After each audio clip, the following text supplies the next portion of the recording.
네, 안녕하세요. 오늘은 어떻게 극단적 소수가 다수를 지배하는가 라는 책에 대해서 소개해드리고자 합니다.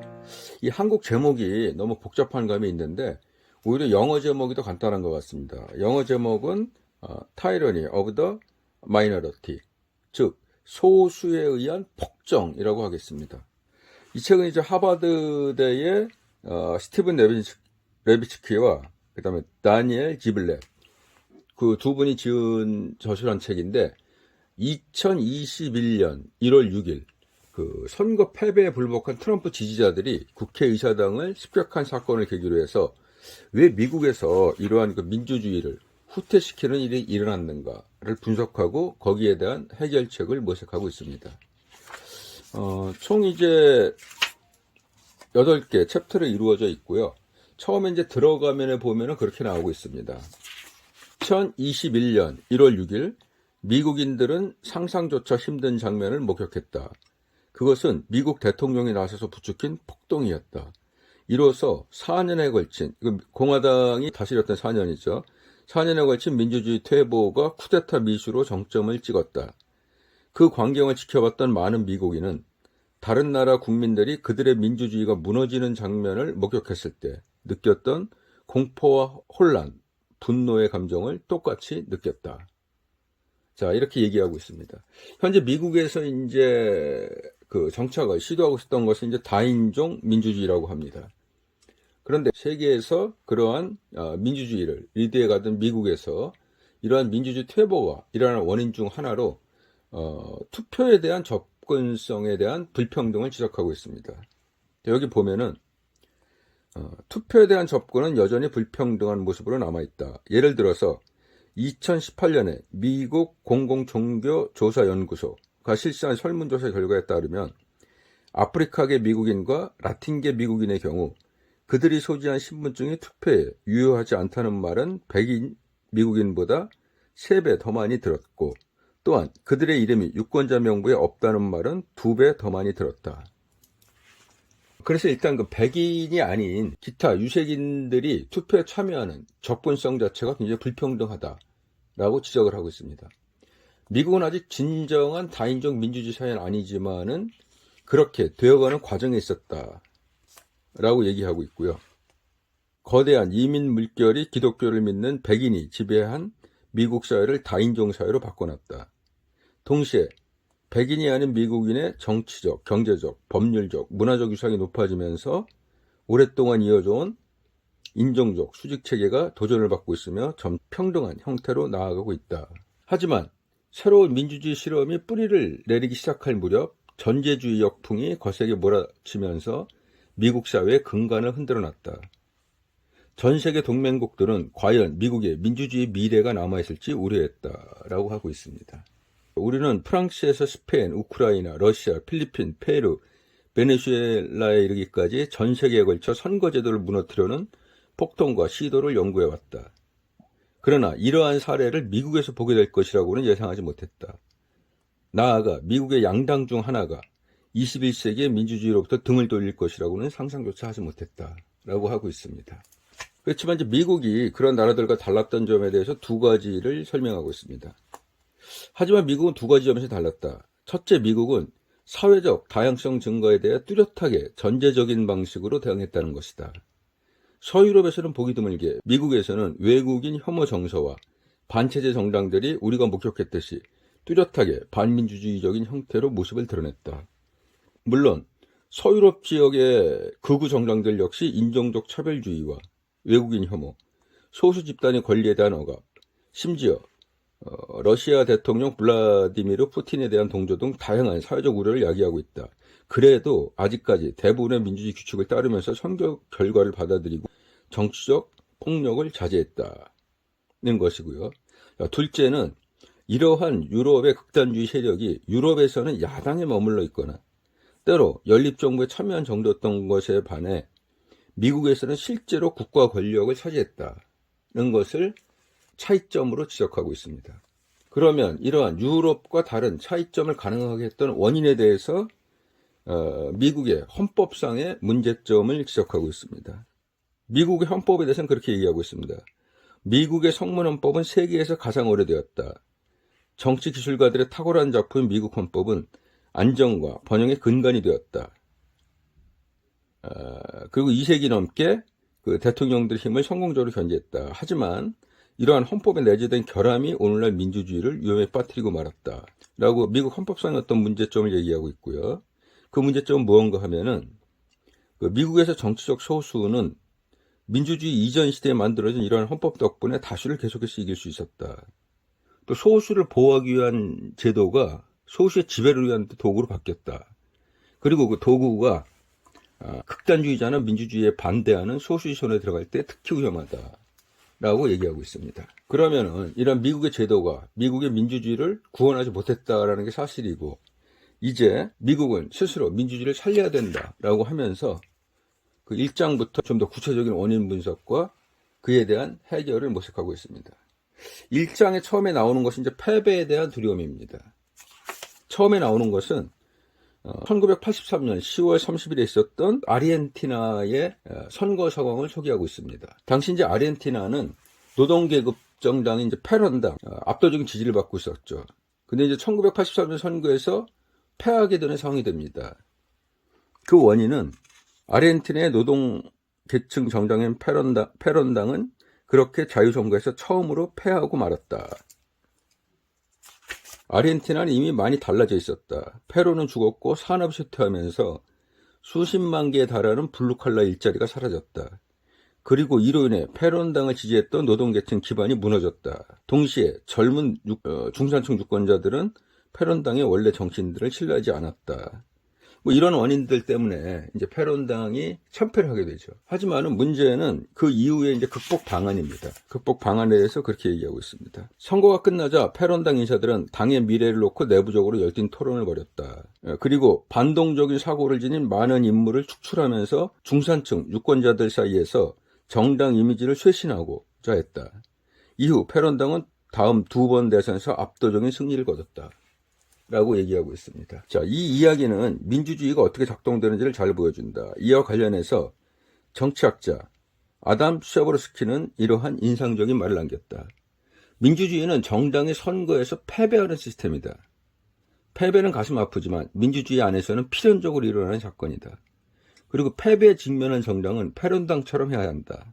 즉, 패배를 받아들이고 집으로 돌아가 다음 선거에서 다수의 마음을 사로잡을 방법을 알아내야 한다. 라고 얘기하고 있습니다. 그러면서 이제 그 정당이 지금부터는 지는 법을 배워야 될 때다. 라고 얘기하고 있습니다. 즉, 패배를 받아들이고 권력을 평화적으로 넘겨주는 규범은 오늘날 민주주의의 근간이다. 라고 하면서 1801년 3월 4일 미국의 선거를 통해 권력을 한 정당에서 다른 정당으로 넘겨준 역사상 최초의 공화국이 되었다라고 설명하고 있습니다. 그 과정들이 뭐 이렇게 평화롭고 아름다운 과정들은 아니었던 것 같습니다. 그래서 실질적으로 이러한 권력 이양하는 과정이 얼마나 어려웠던가 그런 과정들을 좀 설명하고 있고요.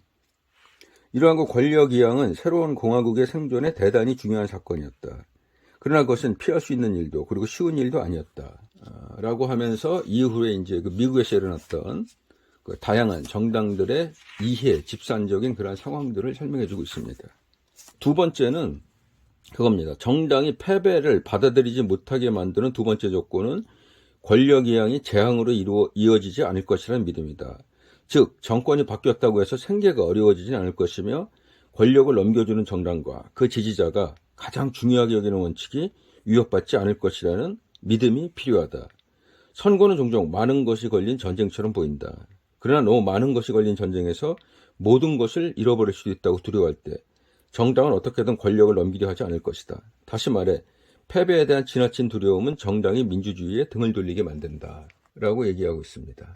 이러한 이제 추락의 두려움은 강력한 원동력으로 작용할 수 있는데 정당이 스스로 패자라고 인식하는 집단을 대변할 때 그들은 종종 급진적인 방향으로 나아간다. 지지자들이 그들의 삶의 방식이 위협에 처했다고 인식할 때 정당의 지도자들은 어떻게든 승리해야 한다는 압박을 받는다. 그러므로 인해서 패배는 더 이상 받아들일 수 없는 선택지가 된다. 라고 하면서 1차 대전 시의 독일과 그다음에 1990년대 태국의 사례를 좀 설명해 주고 있습니다. 우선 태국 사례를 조금 한번 설명해 보겠습니다. 태국에서 이제 그 민주주의를 반대하는 그러한 시위가 일어났던 사례를 설명하고 있는데, 태국은 1930년대 이후로 12번 이상의 군사 쿠데타를 겪으면서 험난한 정치 역사를 이어왔다. 그래도 1990년대에는 민주주의가 뿌리를 내리는 것처럼 보였다. 대중 시위로 군사 통치는 막을 내렸고, 군사 독재에 오랫동안 맞섰던 중산층 기반의 민주당은 1992년 선거에서 승리했다. 새로운 헌법과 10년 동안 이어진 두 자릿수의 경제성장, 그리고 점차 자신감을 얻으며 확장하는 중산층, 이 모두는 태국의 민주주의 미래를 빛나게 만들었다. 몇몇 평론가는 태국이 일본과 한국, 대만처럼 동아시아 민주주의 국가들 중 하나가 될 것으로 내다봤다. 그런데 21세기 초 상황은 좀 이상하게 흘러갔다. 1년의 군사 쿠데타가 태국의 초기 민주주의를 짓밟았고, 군부는 다시 지배적 지위를 차지했다. 그리고 놀랍게도 1990년대에 민주화 투쟁을 이끈 민주당이 그러한 쿠데타를 인정했다. 대체 무슨 일이 있었던 것일까? 그 원인으로 이제 분석하고 있는 게 그러한 것입니다. 이제 사회적 지위가 높아진 그 중산층 태국인들이 민주주의에 대해 드러난 반감은 쫓겨날지 모른다는 두려움에서 비롯된 것이었다. 그러면서 도시 중산층 자체들이 소수로 전락했다는 사실을 깨닫게 되었다. 사회, 정치적 삶에서 온전한 참여를 요구한 시골 지역의 중산층의 성장을 눈치채지 못한 중심부 중산층은 평등한 권리와 공공의 이익에 대한 요구를 가난한 자들이 탐욕스러워졌다는 식으로 치부해버렸다. 년대에 민주주의를 열망했던 많은 중산층 구성원들이 이제 시위 결과에 두려움을 느끼기 시작했다. 그래서 2014년 잉락 총리가 시위의 위험을 막고자 새로운 선거를 선언했을 때 오히려 민주당은 이를 거부하고 선거를 보이콧하기까지 했다.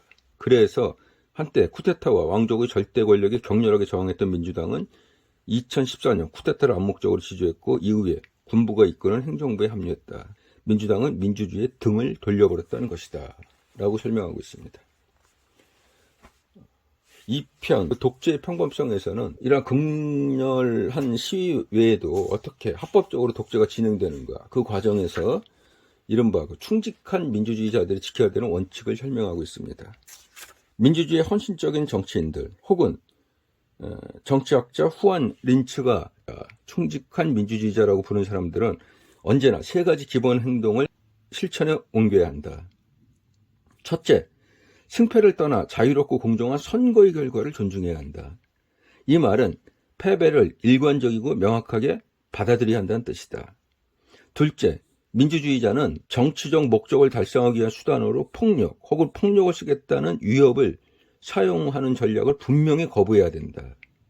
군사 쿠데타를 지지하고 폭동을 조직하고 반란을 조장하고 폭탄 투척과 암살 등 다양한 테러 행위를 계획하고 정적을 물리치거나 유권자를 위협하기 위해 군대나 폭력배를 동원하는 정치인은 민주주의자가 아니다. 위 두 가지 기본 전략을 어기는 모든 정당과 정치인은 민주주의에 대한 위협으로 간주해야 된다. 또 하나 충직한 민주주의자가 요구되는 그런 또 하나의 미묘한 원칙이 있는데, 그것은 반민주주의 세력과 확실하게 관계를 끊어야 한다는 것이다. 그 민주주의의 암살자에게는 언제나 공범이 있다. 그 공범은 민주주의의 규칙을 지키는 것처럼 겉으로는 보이지만 드러나지 않는 곳에서 그 규칙을 공격하는 정치 내부자들이다. 린츠는 이들을 가르쳐 표면적으로만 충실한 민주주의자라고 불렀다. 라고 해서 그 정치인들을 충직한 민주주의자와 표면적으로 충직한 민주주의자, 이렇게 두 개로 구분해서 설명을 하고 있습니다. 그 이제 표면적으로만 충직한 민주주의자들에 대한 행동을 좀 설명하고 있는데요. 그 표면적으로 충직한 민주주의자들의 행동은 대개 별 문제가 없어 보인다. 그러나 일반적으로 그들은 민주주의에 대한 폭력적인 공격에 직접 가담하지 않는 덕망 있는 정치인이기 때문이다. 그러나 그건 중대한 착각이다 라고 하고 있고요. 결국 이제 그들은 그 반민주적인 극단주의자들 용인하고, 또 극단주의 세력은 그러므로 더 강화되고, 그러므로 인해서 단단해 보이던 민주주의가 붕괴될 수 있다는 사실을 말해준다라고 하고 있습니다. 폭력적인 극단주의자들이 주류정당으로부터 암묵적인 지지를 받을 때 그들은 법적으로 처벌받거나 공직에서 쫓겨날 위험으로부터 보호받을 수 있다라고 생각을 하게 되고, 그놈으로 인해서 결국은 민주주의에 대한 붕괴로 이어진다는 사실을 설명하고 있습니다. 그러면서 이런 표면적으로만 충직한 민주주의자들이 민주주의를 무너뜨리기 위해서 사용하는 네 가지 방법을 소개하고 있습니다. 첫 번째는 허점을 이용하기입니다. 즉 법률의 허점을 이용하는 건데 그 어떠한 법이나 법률 체계도 모두 우발적인 사건을 다루지는 못한다. 그래서 법에서 다룰 수 않는 그런 우발적인 사건들을 이용한 법의 허점을 이용해서 자기들의 그 이제 주장을 피는 방법이 있고요. 두 번째는 사안에 따라 과도하거나 또는 부당하게 법을 사용하는 겁니다. 세 번째는 법의 선택적인 집행. 그 다음에 네 번째는 법률 전쟁입니다. 그래서 상황을 그들에게 유리하게 만들기 위해서 선택적으로 또는 과도하게 또는 부당하게 법을 적용하면서 끊임없는 법률 논쟁과 법률 전쟁을 만들어낸다.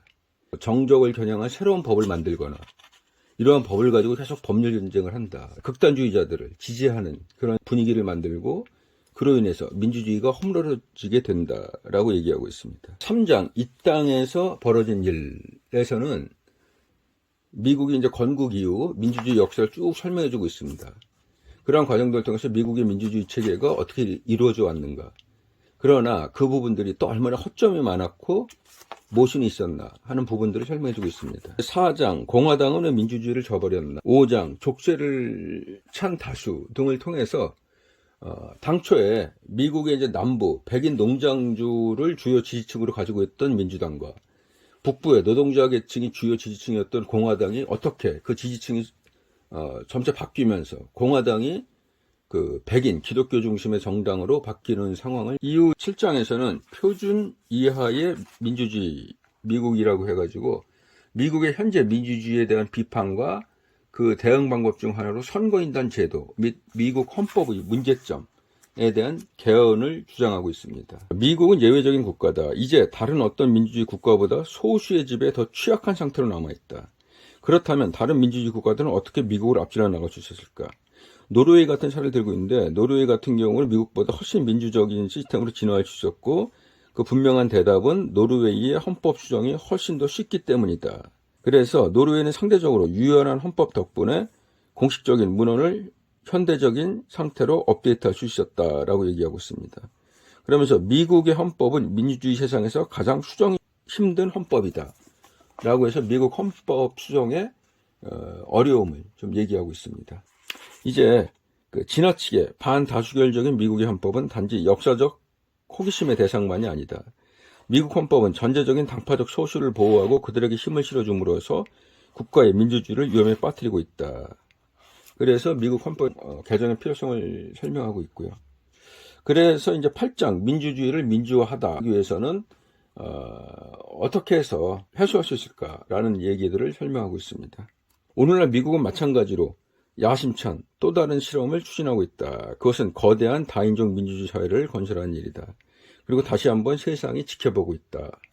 라고 얘기하고 있습니다. 이 책은 1921년 미국에서 이제 선거에 불복한 트럼프 지지자들이 국회 습격 사건을 시작으로 해서 왜 미국의 민주주의가 이렇게 퇴보했는가 이제 역사적, 정치적으로 좀 분석하고 있습니다.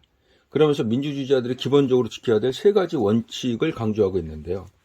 첫 번째는 이제 선거 결과에 승복해야 된다. 그 다음에 둘째는 권력 쟁취를 위해 폭력을 사용하지 말 것. 셋째는 극단주의 세력과 동맹을 맺지 말 것을 얘기하고 있습니다. 세 가지 기본 원칙을 제시하고 있고요.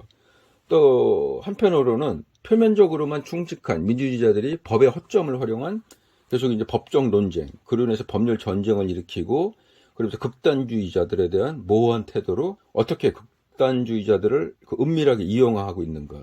그러한 상황들이 어떻게 결과적으로는 민주주의를 무너뜨리게 되는지를 잘 설명하고 있습니다. 미국 사례를 중심으로 한 설명이지만은 그 각 국가별 사례도 풍부하게 좀 같이 소개하고 있습니다. 미묘하게 현재 우리나라의 상황에서도 시사하는 내용이 많은 것 같습니다. 더 자세한 내용들은 책을 통해서 한번 직접 파악해 볼 수 있을 것 같습니다. 이상으로 오늘 어떻게 극단적 소수가 다수를 지배하는가. 그 영문 제목으로는 Tyranny of the Minority, 즉 소수에 의한 폭정에 대한 리뷰를 마치겠습니다. 들어주신 분들께 감사합니다.